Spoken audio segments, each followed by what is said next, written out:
Hey everyone, welcome back to the channel. In this video, I'll show you how to sign up and watch Hulu Live TV in 2025. Whether you are new to Hulu or just want to try live streaming, this quick guide will walk you through everything from signing up to watching your favorite channels. And for now, let's dive in.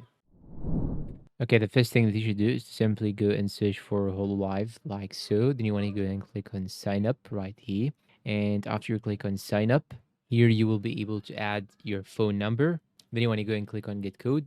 And here they'll send you a code to your mobile phone. You can receive it on the SMS section. So here in my case, they'll send the SMS. And I'm gonna type it just like so, then hit the continue. And now you wanna add your email address, then click on get code. Then they will send you a code to your email address. And now after pasting the code, you wanna click on continue again.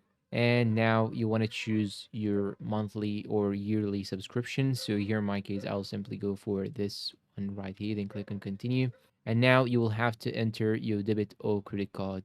And now let's jump into how you can actually watch lives. In order to watch lives, you should open your TV. Then you want to navigate to the bottom till you find here the section live now. Simply click on it and choose any live that you want to see. Or you can see here on the left side, just use the left button on your remote control. And here you have this lightning icon. You just have to select it and you will go to the live section. And that's all for today's video. If you find it helpful, please support us with like, subscribe, comment, share. Thank you for watching and goodbye.